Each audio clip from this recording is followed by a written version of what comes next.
मध्य प्रदेश का गहना, लाडली बहना। जी हाँ मित्रों, आज मैं एक ऐसी योजना लेकर आया हूं आप लोगों के लिए जिसने सामाजिक सहायता के क्षेत्र में क्रांति ला दी है। जी हाँ, एक ऐसी योजना कि अब हर एक बहन को महीने में कम से कम 1,000 रुपए मिलने वाले हैं, जिससे जो बहनों को अपने खर्च चलाने के लिए जरूरत पड़ती थी वो जरूरतें पूरी होंगी। ना केवल महिला का सुदृढ़ीकरण होगा, बल्कि महिला के पास जो पैसे आएंगे, बहना के पास जो पैसे आएंगे, उन पैसों से उसके बच्चों का भविष्य भी सुरक्षित होगा। ये योजना 5 मार्च से इसके प्रारंभ करने की घोषणा की जा रही है। इस योजना के बारे में कौन कौन पात्र है, कौन कौन अपात्र है, फॉर्म कैसे भरे जाएंगे, फॉर्म का प्रारूप क्या होगा, इसके लिए नोडल विभाग कौन है, आपको 1,000 रुपए हर बहन को 1,000 रुपए महीने की किस तारीख तक मिल जाएंगे, ये सभी जानकारी, फॉर्म कैसे भरा जाना है, कौन कौन से डॉक्यूमेंट्स लगाए जाने हैं, फॉर्म कौन भरवाएगा, फॉर्म ऑनलाइन कैसे होगा, ऑफलाइन क्या किया जा सकता है, इन्हें चुना कैसे जाएगा, किस किस को मिलेंगे, ये सूची कैसे बनेगी, ये सब जानकारियां आज मैं अपनी बहनों को और अपने सभी साथियों को देने वाला हूं। बहुत ही महत्वपूर्ण योजना है। कृपया अंत समय तक, लास्ट टाइम तक इस वीडियो को देखें, जिससे आपके घर की बहनें, आपके घर की माताओं को ये 1,000 रुपए प्रति माह का लाभ मिल सके, योजना का लाभ मिल सके, और आप अपने पास पड़ोस में, रिलेटिव्स में, मित्रों में भी अगर कोई पात्र है तो उन्हें भी ये लाभ दे। मेरी प्यारी बहनों, इससे पहले कि आपको आवेदन और जानकारियां दी जाएं लाडली बहना के संबंध में, कुछ ऐसे शब्द हैं जिनकी जानकारी आपको आवेदन भरने से पहले होना बहुत जरूरी है, और इन शब्दों का क्या अर्थ होता है, इनका क्या मतलब होता है, ये हम आपको पहले बताना चाहते हैं। पहला शब्द है समग्र परिवार आईडी। समग्र परिवार आईडी वास्तव में राज्य में निवासरत परिवारों की पहचान हेतु जारी यूनिक आईडी है, जो विज्ञान एवं प्रौद्योगिकी विभाग द्वारा जारी की गई है, और हर एक परिवार की एक समग्र आईडी होती है, और हर एक व्यक्ति की भी एक समग्र आईडी होती है। अब परिवार की परिभाषा क्या है, आपको पीछे जब आप जाएंगे, अंदर जाएंगे वीडियो में, तो कई जगह परिवार शब्द का उपयोग होगा, तो हमें यह पता होना चाहिए कि परिवार से क्या आशय है। तो परिवार से तात्पर्य पति, पत्नी और उन पर आश्रित बच्चों से है। जी हाँ, पति, पत्नी और उन पर आश्रित बच्चे एक परिवार की श्रेणी में आते हैं। इसमें एक शब्द स्थानीय निवासी भी आएगा। तो स्थानीय निवासी से तात्पर्य ऐसे व्यक्तियों से है जो मध्य प्रदेश में निवास कर रहे हैं, मध्य प्रदेश की सीमा के अंदर निवास कर रहे हैं, ये स्थानीय निवासी कहलाए जाएंगे। अगला शब्द है आयकर दाता।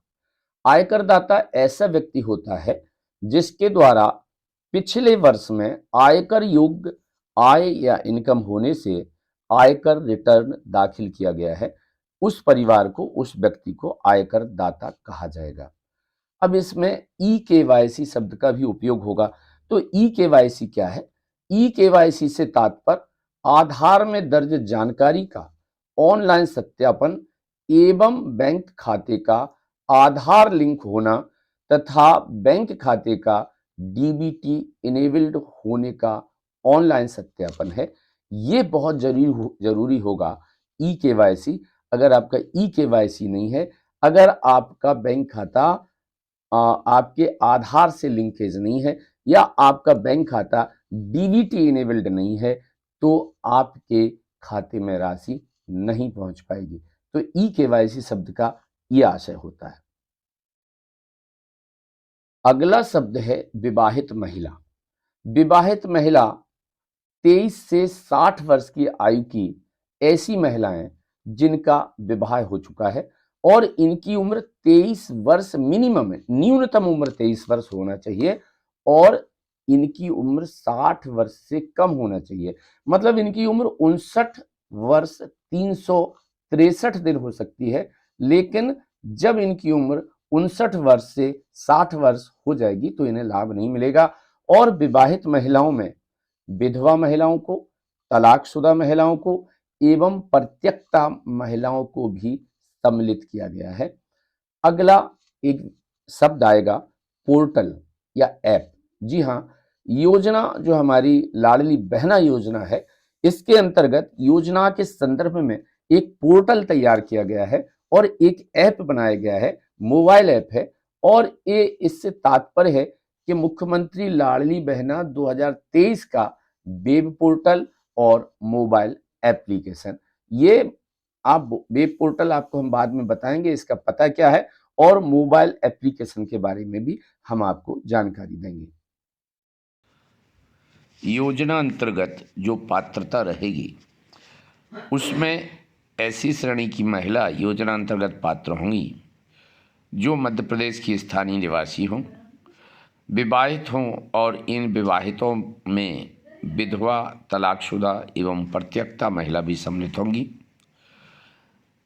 लाडली बहना के लिए आवेदन के कैलेंडर वर्ष अर्थात वर्ष 1 जनवरी 2023 की स्थिति में 23 वर्ष की उम्र पूरी कर चुकी हों और 1 जनवरी 2023 की स्थिति में 60 वर्ष की आयु पूरी ना की हो। लाडली बहना योजना का जो प्रस्तावित समय सीमा कार्यक्रम है वो आप देख सकते हैं। ये आपके सामने एक चार्ट दिया है, इसमें पूरा कार्यक्रम दिया गया है कि कब किस समय कौन सा कार्य प्रारंभ किया जाएगा। तो इसके अनुसार योजना का शुभारंभ माननीय मुख्यमंत्री महोदय द्वारा 5 मार्च 2023 को किया जाएगा। फिर आवेदन इस हेतु जो प्राप्त किए जाएंगे उनकी शुरुआत 15 मार्च से कर दी जाएगी और आवेदन प्राप्त करने की अंतिम तिथि 30 अप्रैल 2023 तक रहेगी। मतलब कुल 45 दिन तक, एक लंबे समय तक आवेदन लिए जाएंगे। अनंतिम सूची जारी की जाएगी। 30 अप्रैल तक आवेदन लिए हैं और आप देखिएगा चौथे नंबर पर 1 मई को एक सूची जारी की जाएगी कि जितने भी आवेदन आए हैं उसके अनुसार शासन ने जो सूची बनाई है कि ये लोग पात्र हैं, वो 1 मई को वो सूची जारी कर दी जाएगी। अनंतिम सूची पर प्राप्त आपत्तियां 1 मई से 15 मई तक ली जाएंगी।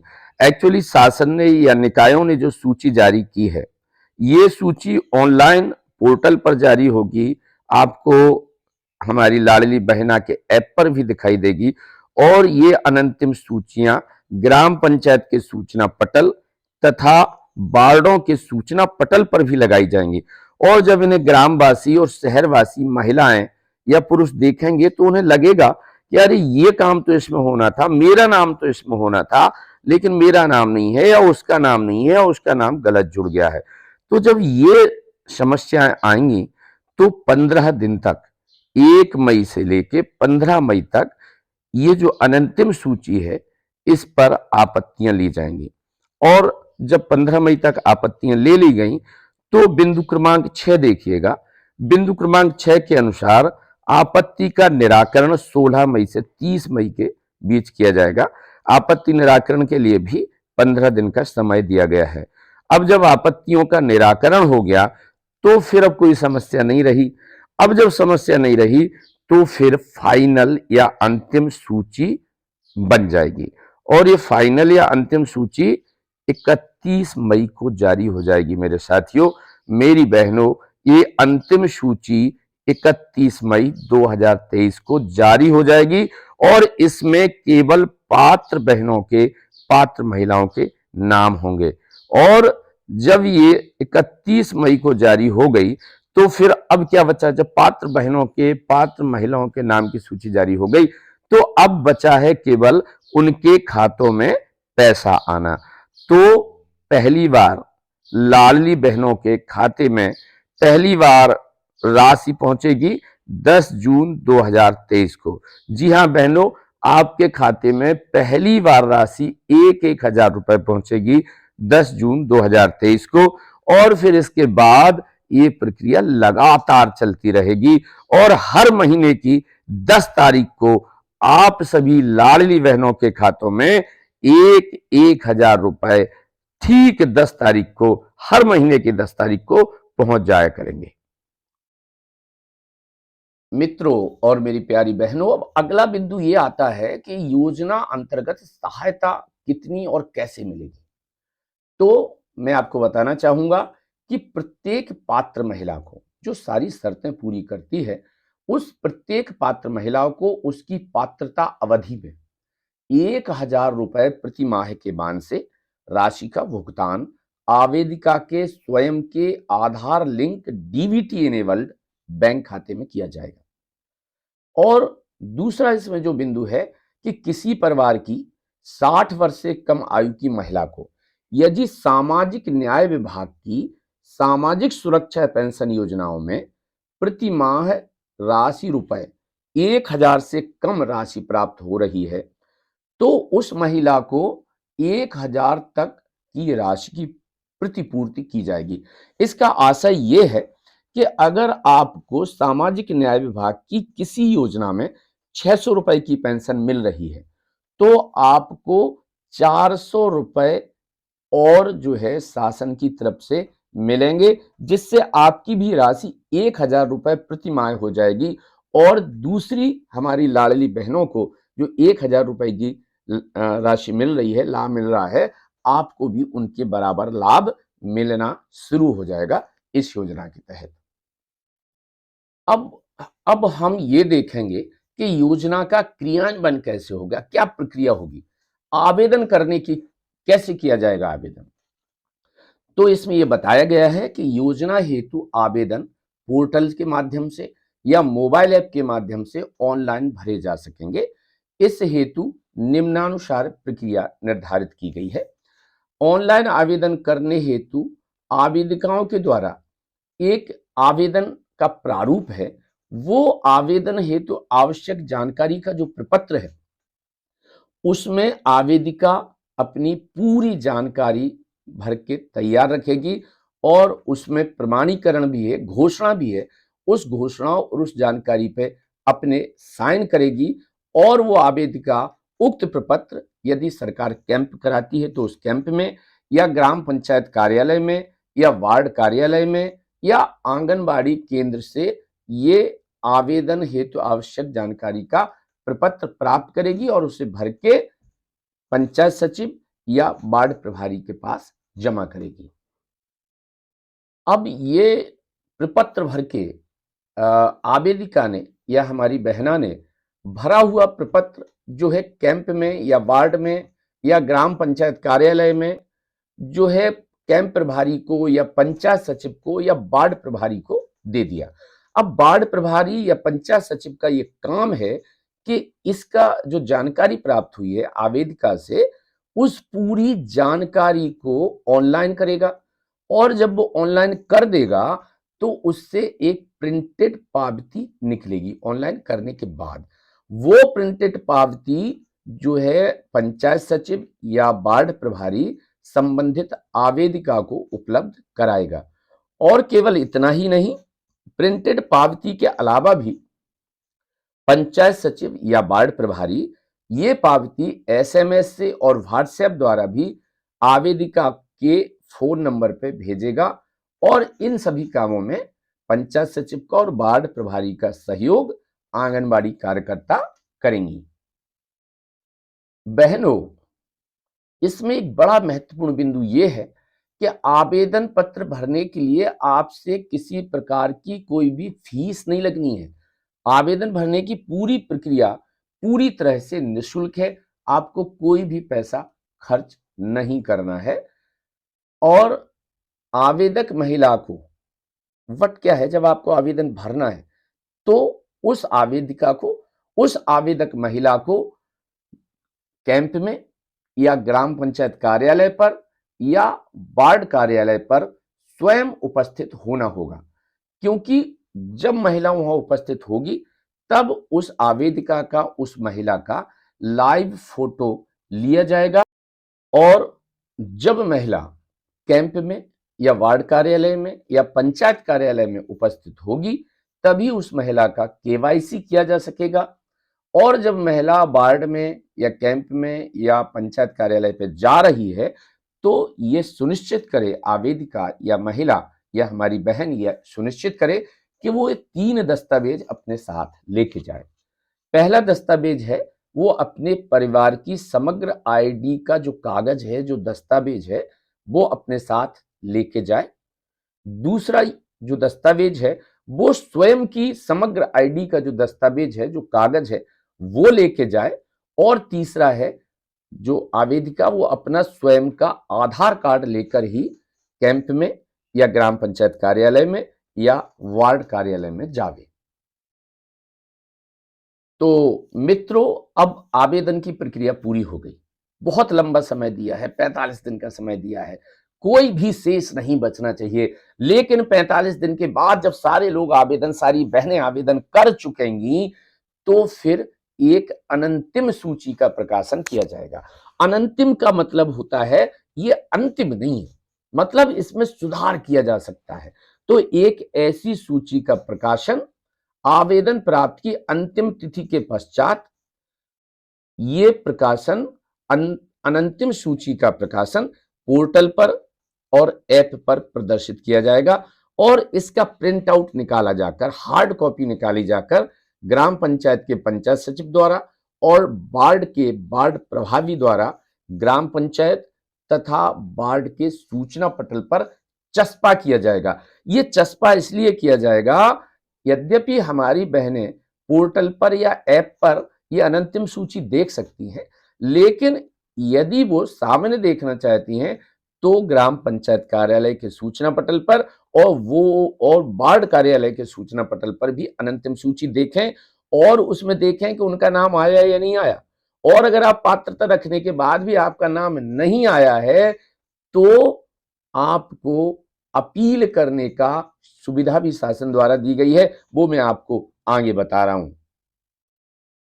अब बहनों, आपने अनंतिम सूची को देख लिया, आपने ऐप पर देख लिया या पोर्टल पर देख लिया या ग्राम पंचायत या वार्ड के सूचना पटल पर देख लिया है, और आपने ये देखा कि इस अनंतिम सूची में आपका नाम तो है ही नहीं, या आपके किसी रिलेटिव्स का नाम जो पात्र था उसका नाम तो है ही नहीं, या कुछ गलत नाम आ गए हैं, तो इसमें आपको अपील करने का प्रावधान है। अनंतिम सूची में अगर आप कोई विरूपता देखती हैं, आप कोई कमी देखती हैं, तो उसमें आप 15 दिवस तक सीधे पोर्टल पर या सीधे ऐप के माध्यम से या आपकी बहुचर्चित और बहुत ज्यादा सफल सीएम हेल्पलाइन के 181 नंबर पर अपनी आपत्ति दर्ज करा सकती हैं। लेकिन ऑनलाइन के अलावा भी अगर कोई ऑनलाइन नहीं कर पा रहा है, तो उसके अलावा भी शासन ने एक व्यवस्था और दी है। आप अपनी आपत्ति सीधे ग्राम पंचायत के पंचायत सचिव को या नगर पालिका, नगर निगम या नगर पंचायत के वार्ड प्रभारी को लिखित में भी दे सकते हैं, और वार्ड प्रभारी या पंचायत सचिव आपकी लिखित आपत्तियों को पोर्टल पर और ऐप पर दर्ज करेंगे। जो आपत्तियां पंचायत सचिव को और वार्ड प्रभारी को लिखित में प्राप्त हो रही हैं, उन आपत्तियों की एक पंजी भी वार्ड प्रभारी और पंचायत सचिव द्वारा बनाई जाएगी और उसमें प्राप्त होने वाली लिखित, जितनी भी लिखित आपत्तियां हैं, उन्हें दर्ज किया जाएगा। और इन्हें जब आपने दर्ज कर लिया, तो इन्हें ऑनलाइन भी पंचायत सचिव और वार्ड प्रभारी द्वारा ही किया जाएगा। तो अगर आपको कोई समस्या है, अगर आप कोई कमी देखती हैं अंतिम सूची में, तो मेरा अनुरोध है कि आप अपनी आपत्ति ऑनलाइन या लिखित रूप में जरूर दर्ज कराएं। अब आप देखिएगा कि आपको अनंतिम सूची में कुछ कमी मिली थी, आपने अपनी आपत्ति ऑनलाइन या लिखित में सीधे दर्ज कराई थी। तो जब आपत्तियां दर्ज हो गई, तो अब आपत्ति निराकरण कौन करेगा इन आपत्तियों का? जी हां, तो सरकार ने बहुत अच्छी व्यवस्था दी है। आपत्ति निराकरण के लिए सरकार ने भिन्न भिन्न स्तरों पर समितियों का गठन किया है। जी हां मित्रों, आपत्ति निराकरण समिति इन समितियों का नाम है। अगर हम बात करते हैं ग्राम पंचायत क्षेत्र की आपत्तियों के लिए, तो ग्राम पंचायत क्षेत्र की आपत्तियों के लिए जो समिति है उसमें मुख्य कार्यपालन अधिकारी जनपद पंचायत, क्षेत्र का नायब तहसीलदार और परियोजना अधिकारी महिला एवं बाल विकास उसके सदस्य हैं।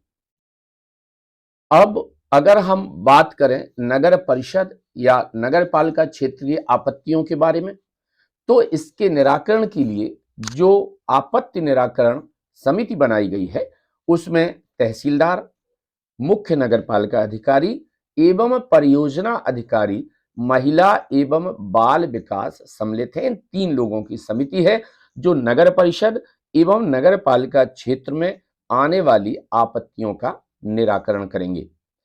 अगर बात नगर निगम के क्षेत्र की है, तो नगर निगम क्षेत्र में आपत्ति निराकरण हेतु जो समिति बनाई गई है उसमें आयुक्त नगर निगम, परियोजना अधिकारी शहरी विकास अभिकरण एवं जिला कार्यक्रम अधिकारी महिला एवं बाल विकास सम्मिलित हैं। इन 3 लोगों की समिति है नगर निगम में, जो नगर निगम में आने वाली आपत्तियों का निराकरण करेंगी। आपत्तियों की जांच एवं अंतिम सूची जारी किया जाना। आवेदन पर जो आपत्तियां प्राप्त हुई थी मेरी प्यारी और सम्मानीय बहनों, उनकी जांच एवं निराकरण हेतु समिति को 15 दिन का समय दिया जाएगा और इन 15 दिन में आपत्ति निराकरण समिति इन आपत्तियों का निराकरण कर देगी। लेकिन समिति केवल उन्हीं प्रकरणों पर विचार करेगी जिसमें आपत्ति प्राप्त हुई थी। इसके अलावा अन्य किसी प्रकरण पर समिति को विचार नहीं करना है। प्राप्त आवेदनों पर अगर कोई रैंडम चयन किया जाना है, जांच की जानी है, तो वो चयन राज्य स्तर पर किया जाकर उनकी पात्रता संबंधी विशेष जांच राज्य स्तर पर की जा सकती है। तो जो आपत्ति निराकरण समिति है वो सभी आपत्तियों का समय सीमा में निराकरण करेगी और जो लाडली बहना योजना की पात्र हितग्राहियों की एक अंतिम सूची तैयार करेगी और ग्रामीण क्षेत्र के लिए मुख्य कार्यपालन अधिकारी जनपद पंचायत, नगरीय क्षेत्र के लिए मुख्य नगर पालिका अधिकारी और नगर निगम के लिए आयुक्त नगर निगम द्वारा इनकी स्वीकृति पोर्टल पर और ऐप पर प्रदर्शित की जाएगी। जी हां, सूची का प्रिंट आउट निकाला जाकर जो पात्र हितग्राहियों की सूची निकली है उस सूची का प्रिंट आउट निकाला जाकर ग्राम पंचायत के सूचना पटल पर, वार्ड स्तर के सूचना पटल पर भी चस्पा किया जाएगा। अपात्र हितग्राहियों की भी एक पृथक सूची पोर्टल और ऐप पर प्रदर्शित की जाएगी। पात्र हितग्राहियों को स्वीकृति पत्र भी जारी किए जाएंगे जिससे उनके पास कोई दस्तावेज रहे कि देखो हम लाडली बहना योजना में पात्र हैं। तो अंतिम सूची में जितने भी पात्र हितग्राही होंगे उनको ग्राम पंचायत सचिव ग्रामीण क्षेत्र में और नगरीय क्षेत्र में वार्ड प्रभारी द्वारा योजना में लाभान्वित होने वाले सभी हितग्राहियों को स्वीकृति पत्र जारी किया जाएगा। नगरीय क्षेत्र में वार्ड प्रभारी द्वारा और ग्रामीण क्षेत्र में पंचायत सचिव द्वारा लाडली बहना योजना का स्वीकृति पत्र जारी किया जाएगा। अब हमें देखना यह है कि जो लाडली बहना के पात्र हितग्राही हैं उन्हें राशि का भुगतान कैसे होगा। तो लाडली बहना के जो पात्र हितग्राही हैं उनको राशि का भुगतान उनके आधार लिंक्ड डीबीटी इनेबल्ड बैंक खाते में किया जाएगा। आवेदक जो बहन है, आवेदक महिला है, उनके पास स्वयं के नाम से आधार लिंक डीबीटी इनेबल्ड बैंक खाता जरूर होना चाहिए।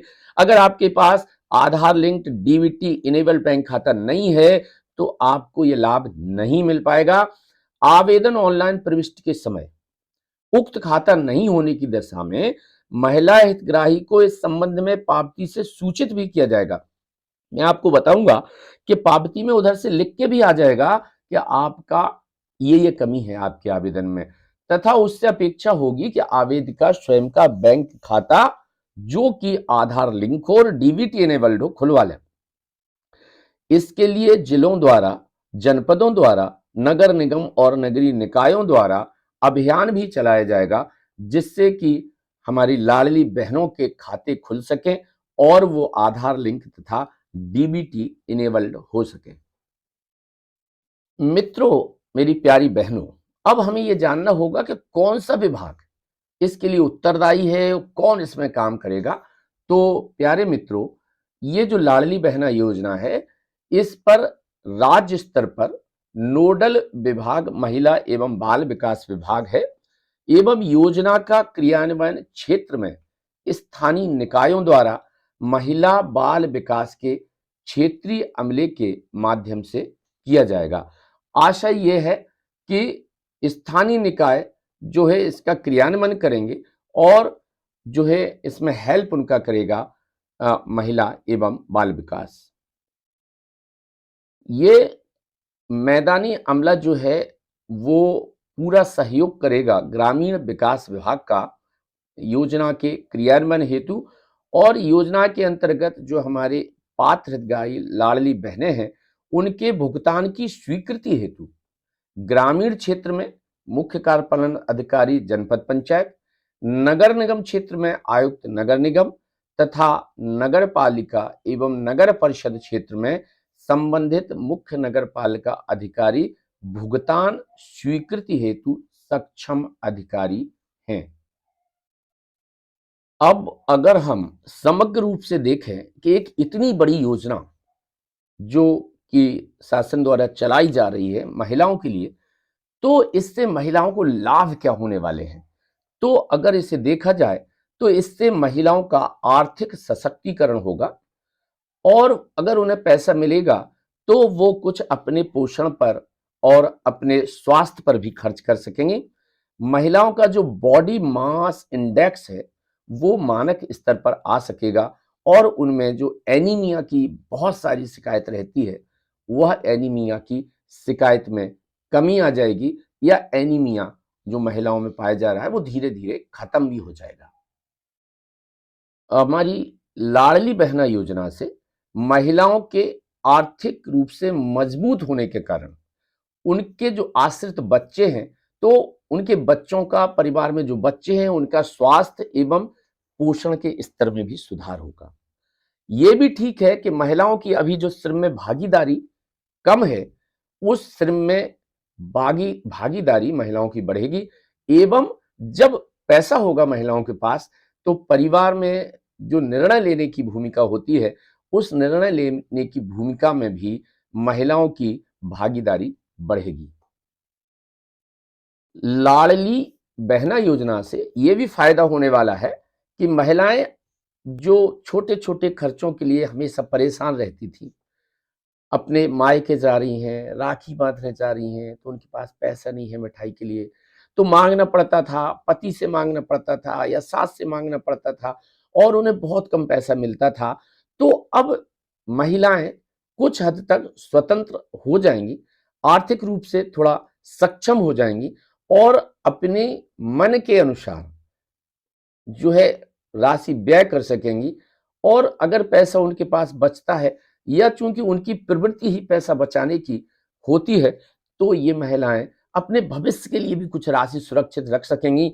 और कुछ महिलाएं ऐसी भी होंगी, कुछ बहनें ऐसी भी होंगी जो इस पैसे से उन्हें हर महीने मिलने वाले 1000 रुपए की राशि से कुछ काम धंधा शुरू कर सकती हैं, कुछ स्वरोजगार शुरू कर सकती हैं और अपनी आजीविका के कुछ और संसाधनों को विकसित कर सकती हैं। सो कहीं ना कहीं आप देख रहे हैं कि एक बहुत ही अच्छी योजना हमारे सामने है। तो मित्रों, मेरी प्यारी बहनों, अब हम आपको ये बताना चाहेंगे कि इसके लिए जो मुख्यमंत्री लाडली बहना योजना है उसके लिए आप आवश्यक जानकारी कैसे प्रदान करेंगे। तो मुख्यमंत्री लाडली बहना योजना 2023 के लिए जो आवेदन हेतु आवश्यक जानकारी है वो आपके सामने जो प्रपत्र दिया है उस प्रपत्र में भरी जानी है। इसमें जानकारी हेतु आपको कुल 10 जानकारियां देनी है।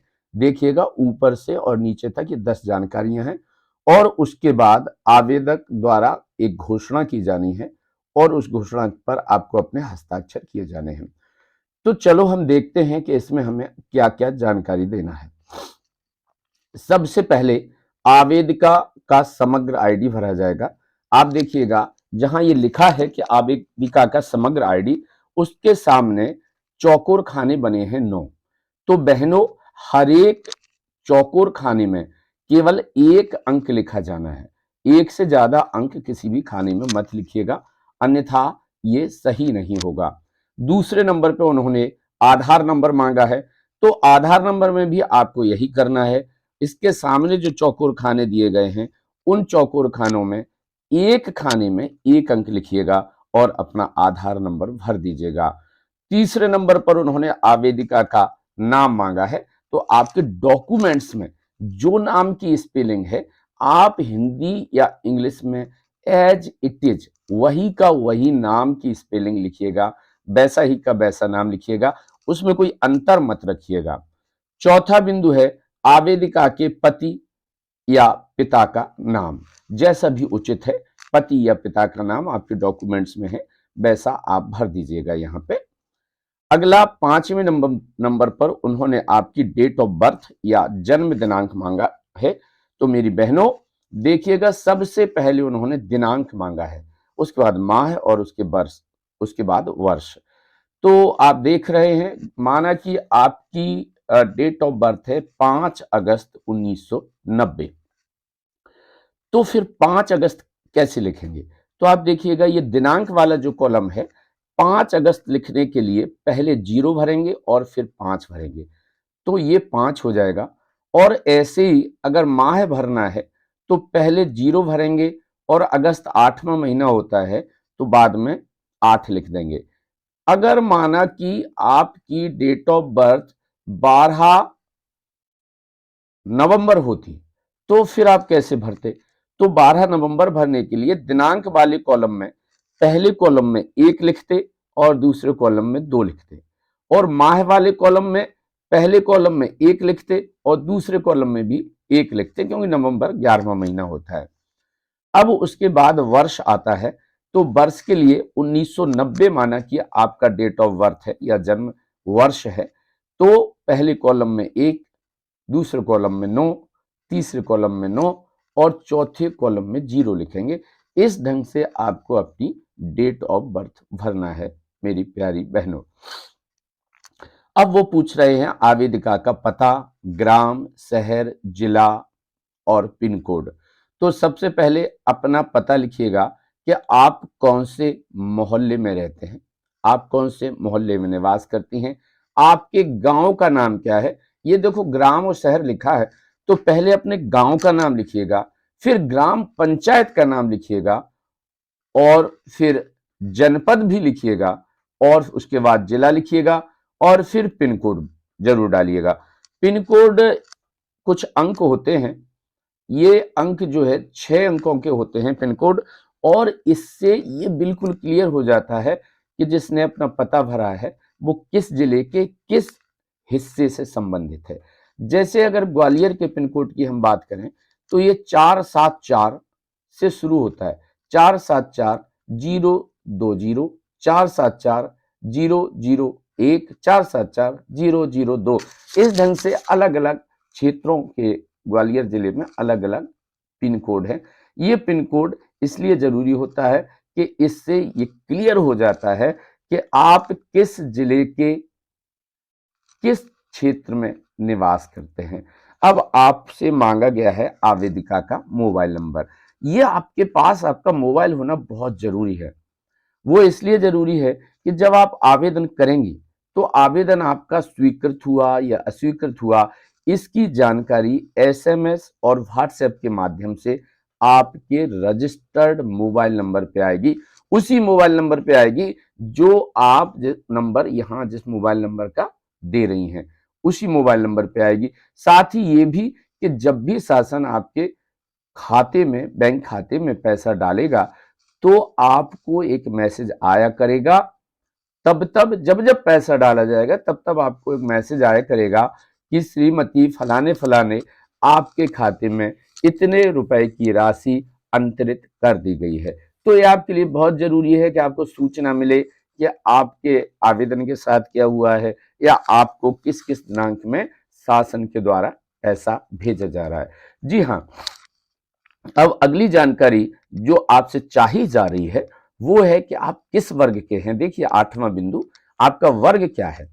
अगर आप सामान्य वर्ग से हैं तो सामान्य वर्ग के सामने जो चौकोर खाना बना है उस चौकोर खाने के अंदर सही का निशान लगा दीजिएगा। इसी प्रकार यदि आप अनुसूचित जाति, अनुसूचित जनजाति या अन्य पिछड़ा वर्ग से हैं तो आप जिस वर्ग से हैं उस वर्ग के सामने जो चौकोर खाना बना है उस चौकोर खाने के अंदर सही का निशान लगा दीजिएगा।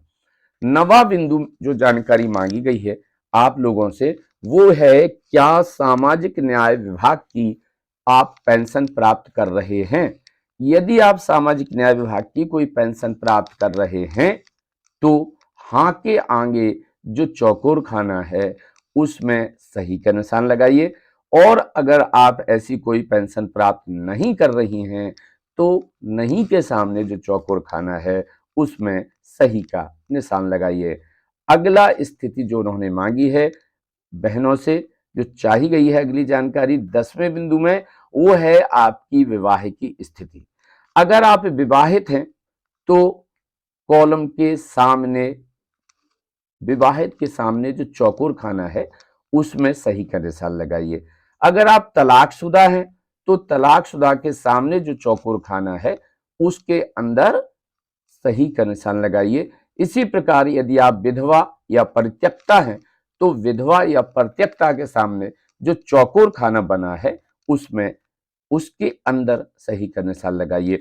ये 10 जानकारियां मेरी प्यारी बहनों से शासन द्वारा चाही गई हैं और इनको मैं फिर कहूंगा कि ये जानकारियां जो अंक भरे जा रहे हैं, जो स्पेलिंग लिखी जा रही है, जो बर्तनी आप लिख रहे हैं वो बिल्कुल वैसा ही होना चाहिए जैसा आपके प्रमाण पत्रों में दिया गया है। इससे इतर नहीं होना चाहिए, इससे भिन्न नहीं होना चाहिए, अन्यथा की स्थिति में आपका आवेदन आपके आवेदन को निरस्त होने की आशंका बनी रहेगी।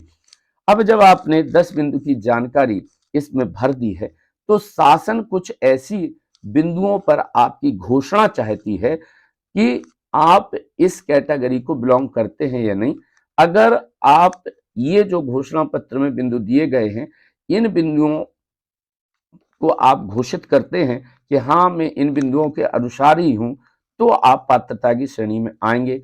अगर कोई ऐसा बिंदु है घोषणा में जिससे आप रिलेटेड नहीं है या जिसके अनुकूल आप नहीं है तो आपका आवेदन निरस्त हो सकता है।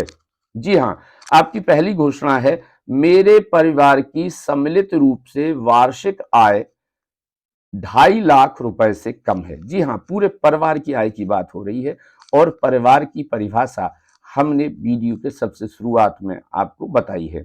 आपकी दूसरी घोषणा है, मैं स्वयं या मेरे परिवार का कोई भी सदस्य आयकर दाता नहीं है। वो ये कह रहे हैं कि मैं, या आप घोषणा कर रही हैं कि हमारे परिवार में या हम स्वयं किसी भी प्रकार का आयकर नहीं भरते हैं। अगर ये घोषणाएं आप करना चाहती हैं तो इनके घोषणाओं के पहले जो चौकोर खाना बना है उसमें आप सही का निशान लगाती जाइए। आपकी तीसरी घोषणा है, मेरे स्वयं का, मेरे परिवार के किसी भी सदस्य को केंद्र सरकार या राज्य सरकार के शासकीय विभाग, मंडल, उपक्रम, स्थानीय निकाय में नियमित संविदा कर्मी, स्थायी कर्मी के रूप में नियोजित नहीं हूं अथवा सेवानिवृत्ति के पश्चात पेंशन प्राप्त नहीं कर रही हूं। ये आपकी तीसरी घोषणा है। आपकी चौथी घोषणा है, मेरे स्वयं का, मेरे परिवार के किसी भी सदस्य के नाम से 4 पहिया वाहन अथवा ट्रैक्टर नहीं है। अगर आपके पास 4 पहिया वाहन या ट्रैक्टर नहीं है तो इसके पहले जो चौकोर खाना बना है उसमें सही का निशान लगाएं। आपकी अगली घोषणा है, मेरे परिवार के पास 5 एकड़ से अधिक भूमि नहीं है। अगर ये सच है तो आप इस कॉलम के भी पहले जो चौकोर खाना बना है उसमें सही का निशान लगाइए। आपकी अगली घोषणा है, मुझे भारत सरकार या राज्य सरकार की किसी योजना में प्रति माह 1,000 रुपए या अधिक प्राप्त नहीं हो रहे हैं। अगर ये सच है तो इसके पहले के चौकोर खाने में भी आप सही का निशान लगा दीजिएगा। और उसके बाद आपकी अगली घोषणा है, मैं स्वयं या मेरे परिवार में कोई सदस्य निर्वाचित मनोनीत जनप्रतिनिधि नहीं है।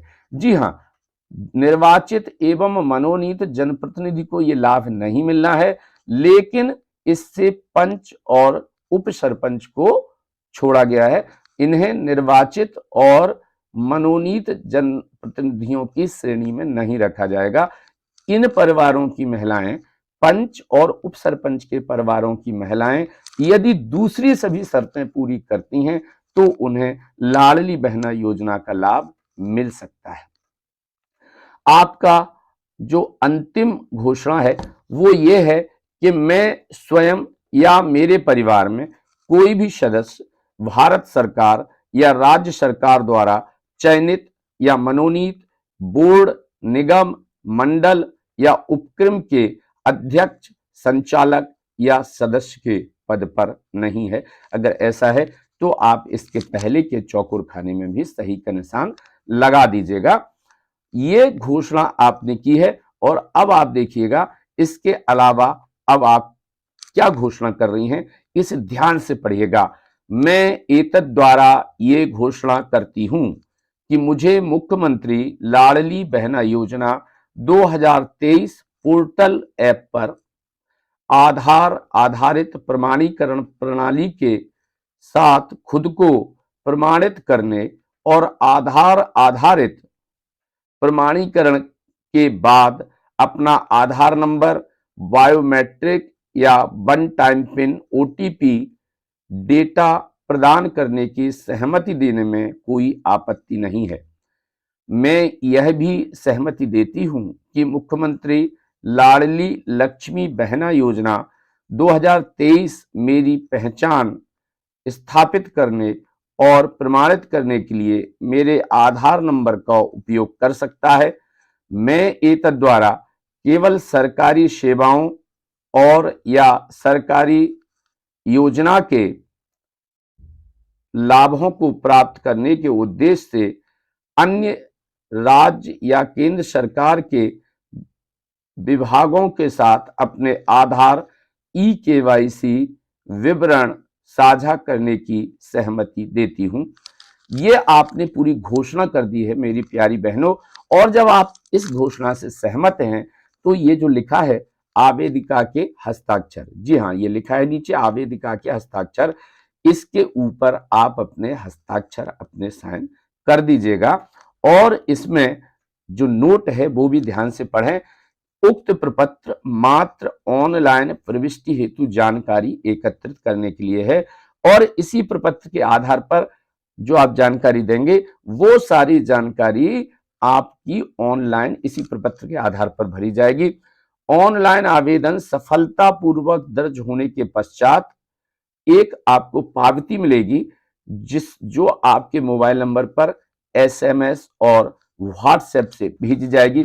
उस पावती के बारे में भी हम आपको नीचे बताने जा रहे हैं। कृपया इस पावती को भी ध्यान से देखें। ये बहुत महत्वपूर्ण चीजें हैं जो आपके आवेदन को बहुत अच्छे ढंग से भराएंगी और आपका आवेदन निरस्त होने से बच जाएगा। जी हाँ बहनों, तो मेरी प्यारी बहनों, अब आपने अपनी 10 बिंदु की जानकारी तो दे दी, भर दिया, लेकिन ये जानकारी आपके द्वारा दी गई है, इसकी पावती भी आपको चाहिए। पावती बहुत महत्वपूर्ण है क्योंकि अगर आपके पास पावती नहीं होगी तो आप कहीं भी ये बात नहीं कह पाएंगी कि आपके द्वारा लाडली बहना योजना के लिए आवेदन भरा है।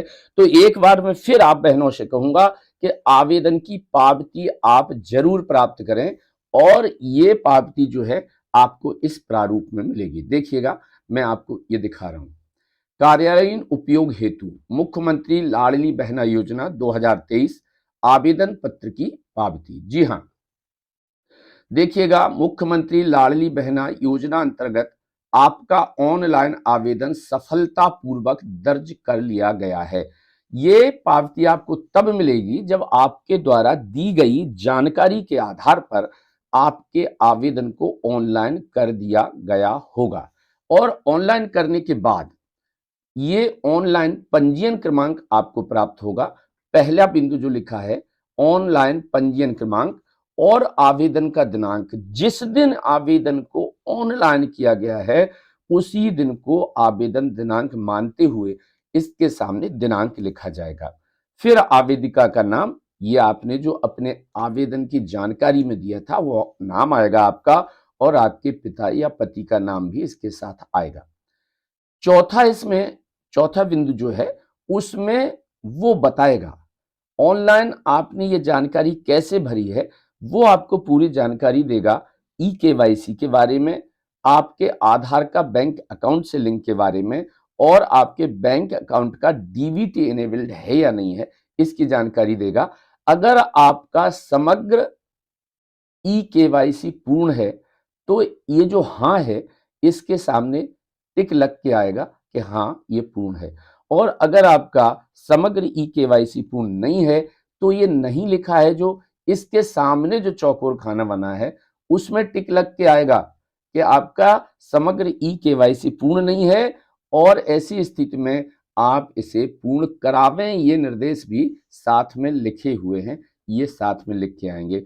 ऐसे ही अगर आपका आधार बैंक अकाउंट से लिंक है तो ये हाँ वाले कॉलम में सही का निशान लिख के आएगा, और यदि आपका आधार बैंक अकाउंट से लिंक नहीं है तो नहीं के सामने जो चौकोर खाना है उसमें टिक लग के आएगा। तब आपको निर्देश होंगे कि आप अपने आधार को बैंक अकाउंट से लिंक करा लें। तीसरा जो है वो है आपका बैंक अकाउंट डीबीटी इनेबल है या नहीं है। यदि आपका बैंक अकाउंट डीबीटी इनेबल है तो हाँ वाला जो कॉलम है उसके सामने जो है सही का निशान लग के आएगा, और अगर आपका बैंक अकाउंट डीबीटी इनेबल्ड नहीं है तो नहीं के सामने जो चौकोर खाना है उसमें सही का निशान लग के आएगा। तब आपको अपने बैंक अकाउंट को डीबीटी इनेबल्ड करवाना होगा। जी हाँ मित्रों, ये 3 ऐसी जानकारियां हैं, ई-केवाईसी, बैंक अकाउंट का आधार से लिंकेज और बैंक अकाउंट का डीबीटी इनेबल्ड होना, ये बहुत जरूरी है। अगर ये सब नहीं होता है तो आपके बैंक खाते में शासन द्वारा भेजी गई राशि नहीं पहुंच पाएगी। उक्त कार्रवाई पूर्ण किए जाने पर पात्रता होने पर ही आपको राशि प्राप्त होगी, और अगर ये 3 चीजें आपकी नहीं हैं तो आपको राशि प्राप्त नहीं होगी। वो कहते हैं कि योजना की पात्रता की मुख्य शर्तें पूर्ण न किए जाने के कारण आवेदन निरस्त किया जाता है। इसके पहले एक चौकोर खाना बनाएं।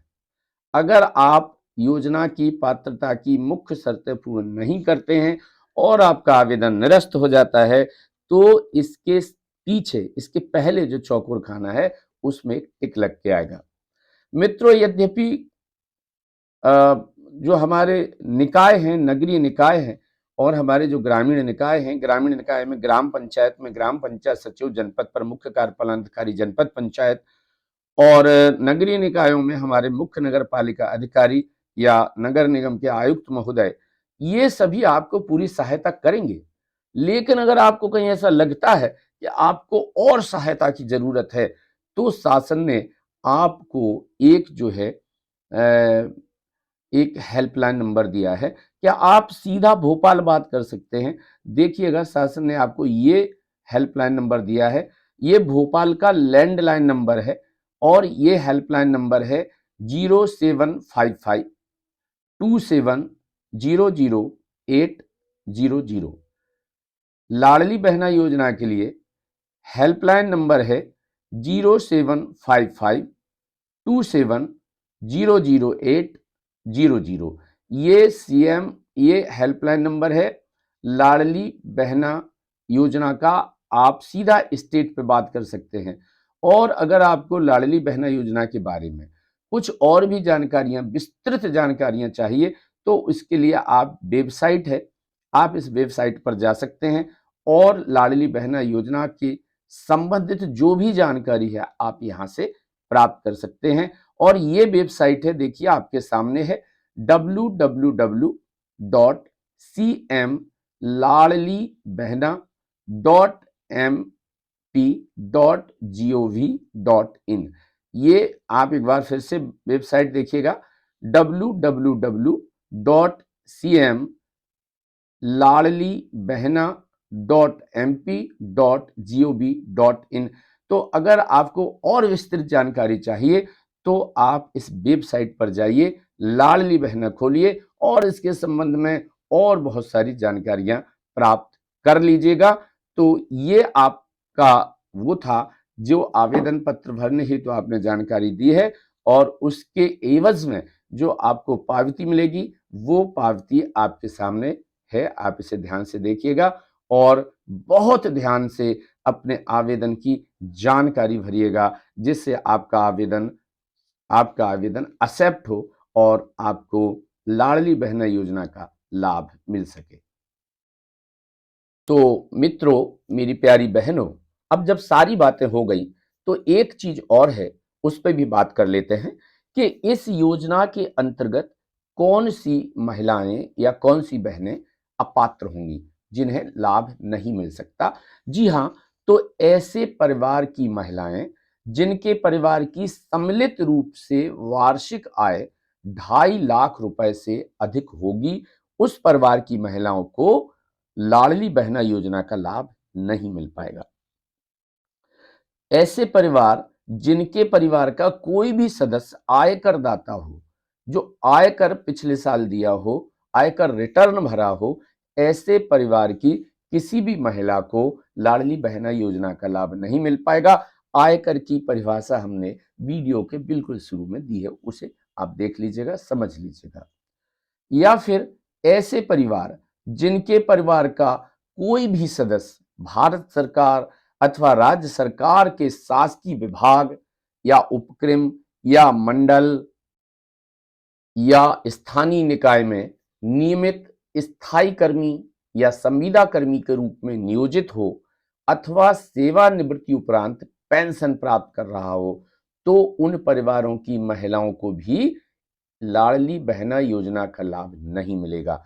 परंतु यदि कोई परिवार का सदस्य या महिला मानसेवी कर्मी है या आउटसोर्सिंग एजेंसी के माध्यम से नियोजित कर्मचारी है, तो उस परिवार की महिलाएं जो है लाडली बहना योजना का लाभ लेने से अपात्र नहीं होंगी। अर्थात मानसेवी कर्मी तथा आउटसोर्सिंग एजेंसी में काम करने वाले परिवारों तथा महिलाओं को लाडली बहना योजना का लाभ मिल सकेगा। अपात्रता की अगली शर्त है, जो महिला स्वयं भारत सरकार या राज्य सरकार की किसी भी योजना के अंतर्गत प्रति माह कम से कम 1,000 या उससे अधिक की राशि प्राप्त कर रही हो, तो उस महिला को लाडली बहना योजना का लाभ नहीं मिलेगा। ऐसे परिवार की महिला सदस्य जो वर्तमान अथवा भूतपूर्व सांसद या विधायक रहे हों या विधायक या सांसद हों, उन परिवार की महिलाओं को भी लाडली बहना योजना का लाभ नहीं मिलेगा। ऐसे परिवार जिनका कोई सदस्य भारत सरकार अथवा राज्य सरकार के किसी बोर्ड, किसी निगम, किसी मंडल, किसी उपक्रम का अध्यक्ष, उपाध्यक्ष या संचालक या सदस्य हो, तो उन परिवारों की महिलाओं को भी लाडली बहना योजना का लाभ नहीं मिलेगा। ऐसे परिवार का कोई सदस्य जो स्थानीय निकाय में निर्वाचित जनप्रतिनिधि है, तो उस परिवार की महिलाओं को भी लाडली बहना योजना का लाभ नहीं मिलेगा, किंतु पंच और उपसरपंचों को इस श्रेणी में नहीं रखा गया है। अर्थ ये हुआ कि पंच एवं उपसरपंच के परिवार की महिलाएं यदि अन्य शर्तें पूरी करती हैं तो उन्हें लाडली बहना योजना का लाभ मिल सकेगा। ऐसे परिवार जिनके सदस्यों के पास संयुक्त रूप से कुल 5 एकड़ से अधिक कृषि भूमि है।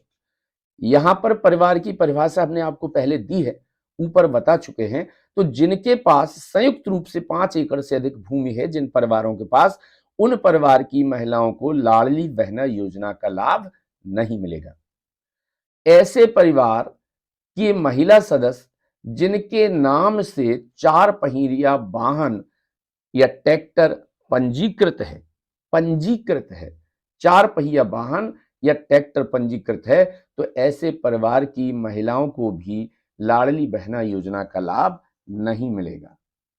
तो मित्रों, आप लोगों ने देखा होगा कि इस योजना में कैसे कैसे पात्रता अपात्रता का चयन होना है और किस प्रकार से आपको 1,000 रुपए प्रति माह है सरकार हर महीने की 10 तारीख को देने वाली है। सो प्लीज, अगर आपके लिए उपयोगी है तो एक बार सब्सक्राइब जरूर करें और लाइक जरूर करें। Thank you. नमस्कार।